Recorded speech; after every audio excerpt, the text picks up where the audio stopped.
大家好，我是道子。今天要跟大家分享的呢，是許多觀眾敲碗很久的，就 Sigma 的20-200這個鏡頭。因為剛好我們頻道的 Jimmy 哥呢借了我們這個鏡頭，然後讓我好好的呢用了一段時間。所以對於這個鏡頭的使用上面呢，我有一些不一樣的想法。因為我自己是一個比較少使用旅遊鏡的人，所以今天這期節目呢，一開始會跟大家聊一下為什麼我自己不是那麼喜歡使用旅遊鏡。那我對於這個鏡頭怎麼樣的看法，以及呢後面的部分呢，我會跟大家聊一下，深聊一下我在這一段時間使用這個鏡頭的一些心得。那就讓我們開始今天的節目。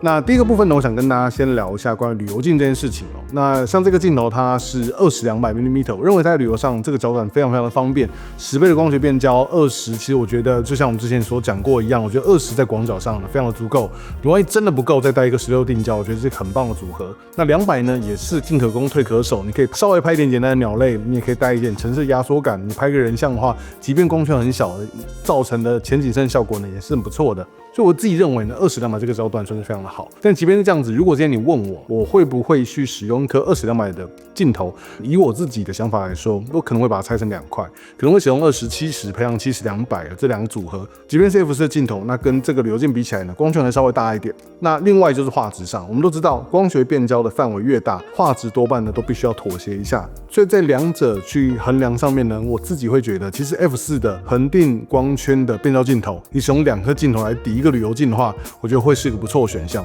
但當然，缺點也是淺顯易見的。今天你如果帶20-200的話，只需要這樣一顆鏡頭，你省去了換鏡頭時間，你省去了更多的重量，省去更多體積，當然你也省下來更多的錢。然後畢竟這樣一顆鏡頭再怎麼貴，也比不上2個鏡頭組起來的價格。我覺得很多新手，尤其在出國旅遊的時候呢，會非常猶豫的重點。我自己在使用旅遊鏡上面呢，有一個比較大的問題，就是因為它的光圈是3.5到6.3，那因為我自己拍照上，我非常喜歡使用 M 模式來拍攝，這樣會產生一個小問題，就是當你在轉動這個變焦環的過程中，它的光圈會不停的變小。很多人在評測旅遊鏡的時候呢，都會去測說每一個焦段下面最大光圈衰退的幅度，就可能像這個鏡頭來說，它可能在20段的時候呢，最大光圈 3.5， 但轉到28的時候呢，可能就掉到了4左右。隨着你的焦段越往前，我記得好像是在85左右會掉到6.3，就是最小的光圈哦。就我自己，如果今天你跟我一樣是一個喜歡使用 M 模式拍攝的人的話，使用這樣旅遊鏡上會有一個小問題，就是你只要一轉動變焦環，你的光圈就變化了，代表說你的進光量就不一樣，也就是畫面呢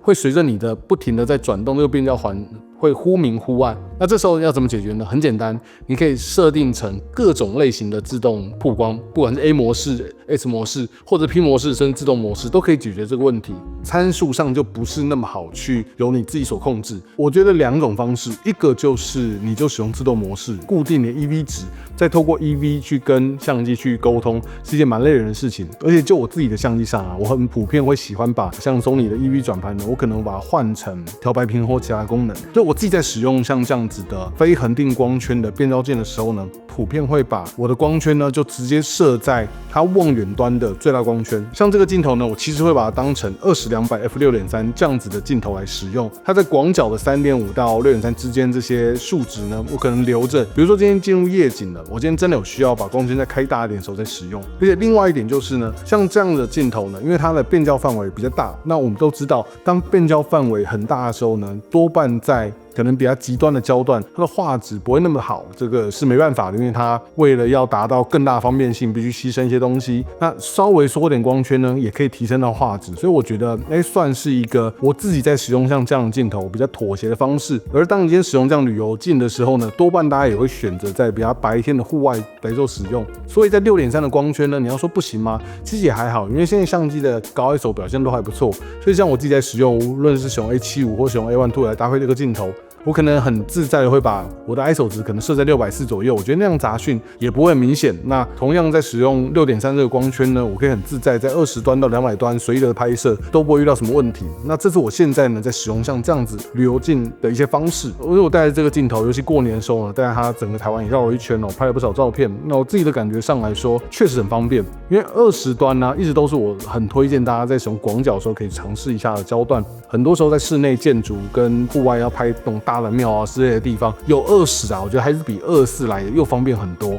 那200端不用講哦，大家為什麼70-200會做到200端，就是因為200算是一個大家蠻常會去使用到的望遠焦段，整體的感受呢，我覺得算是愉快的，它能夠幫助你拍攝到非常多不同類型的題材。那接下來呢，就讓我們花點時間好好的跟大家分享一下那關於這個鏡頭的一些使用上面的一些細節。首先在一開始的部分呢，我先跟大家簡單介紹一下它的規格，然後就不背了。它的最短对焦距離呢，在廣角的時候呢是25公分，在望遠的時候呢是65公分。它的最大的放大倍率呢是1:2，從28mm到85mm之間都有達到1:2。除了在它的焦段方面之外呢，再加上它有0.5倍的放大倍率，運用上面呢，我覺得真的是蠻方便的，拍點小東西也是很不錯的。再来呢，它的濾鏡尺寸是72mm，算是一個非常常見的濾鏡尺寸。最大的重點就是它重量只有540克，非常小。当它轉到最望遠的時候呢，它整體而言會大概長快1倍的距離，但是這個長度呢，我認為也是還可以接受的。它縮起來呢，真的是還蠻小的，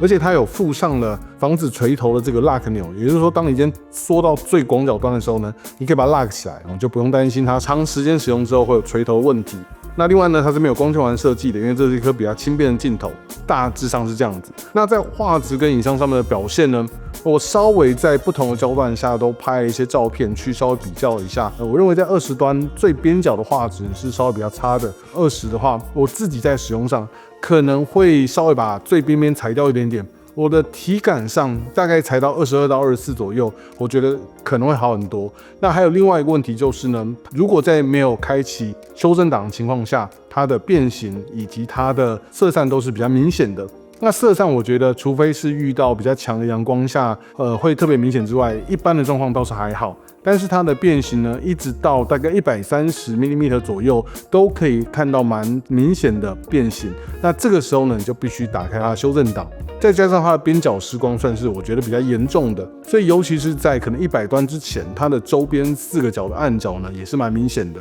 所以在這個情況下，你如果在使用 Lightroom 呢，你開啟了鏡頭的修正，我覺得可以大幅度的解決這個問題。無論是它變形上面的問題，或者是它周邊失光的問題，都可以透過 Lightroom 呢來做緩解。但最尷尬的就是呢，從大概130端到200端之間呢，其實你在變焦過程中，如果你對着一個純色的空間去看的話，你可以看得到，在变焦過程中呢，它的那個暗角會有很明顯的變化，它的形狀是會有點改變的，它會變成最4個角變得比較淡一點，但是呢，它整個畫面除了最中間一個圈之外呢，會有一層比較暗的暈染一樣的感覺，就是照在外面，很像你做了一個遮色片。那這樣的情況下呢，大致上會要在你可能拍攝比較空曠的地方才會看得到，同時呢，也是在最大光圈下你會看得到。這時候你會說，一樣開啟鏡頭修正能不能改變這個問題？它是會去做暗角的修正，但是呢，因為暗下來的區塊比較大的關係，再加上 Lightroom， 我不知道是因為他們的檔案之類的關係哦，它在修正上面呢會過度的修正，導致最後會變成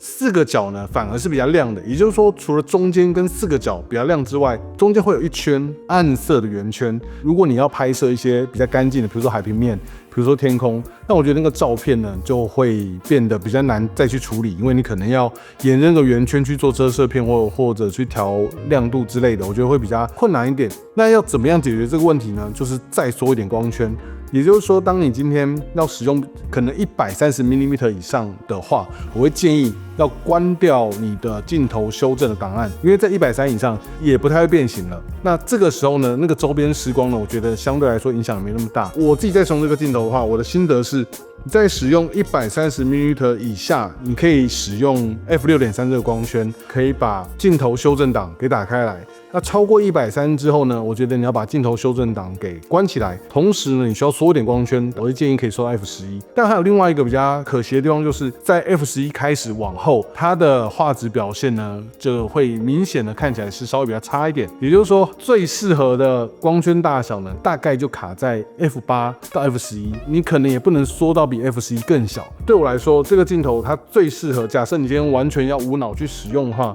我的建議會是把它光圈設在F8，這樣在 M 模式的情況下呢，你可以固定住這個光圈值之後，你就只要調整快門跟調整 ISO， 一樣可以進行拍攝。那如果在白天的時候呢，稍微加一點 ISO， 應該還是可以的。如果今天呢，你是非常喜歡拍攝那種很極簡的影像風格，比如說你就可能帶櫻花，你就喜歡帶一個枝條，然後其他地方都留白，或者是今天在雪地裡拍雪景，然後可能有些雪花，其他地方留白，或者在人像的話，可能是人物占比可能是1/10，上面天空留白。如果你是拍這種類型的話，我會比較沒有那麼推薦這個鏡頭的原因，是因為我覺得那個暈音的問題啊，會讓你在修圖上面變得比較困難一點。而且如果你不小心把光圈全開，光線又剛剛好，就是很充足的話，那背景又剛剛好，很空曠的話，那個圈圈可能會讓你覺得有點惱人。我也嘗試去問了一些身邊的朋友，那確實是這個鏡頭就是會有這個狀況。我覺得這也是另外一個在今天介紹這個鏡頭的時候呢，想要特別去提到的，就是現在啊。我常常會推崇說，廠商很努力的在把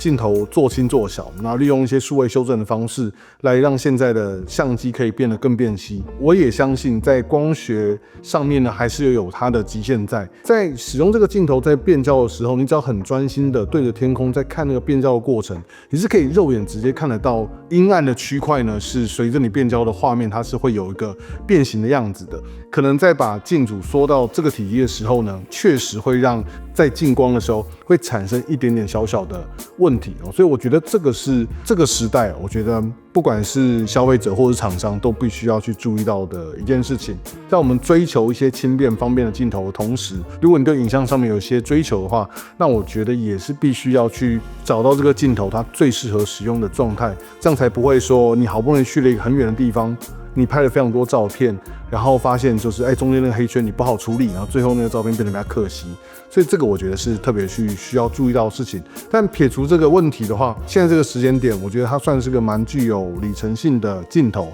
畢竟10倍的光學變焦，這麼小的體積，那也不會太貴的價格，我覺得是大家都負擔得了。OK。以上呢，就大概是我對這個鏡頭以及我在使用旅遊鏡上面的一些拍攝的心得跟感想，然後呢，後面會附上一些照片給大家參考一下。如果你有這個鏡頭的話呢，我不知道你們遇到這樣的問題，那如果有的話呢，這以上是我推薦給你一些可以解決的方式。那就到這邊，那我是我都可以到此，我們就下次影片再見，大家拜拜。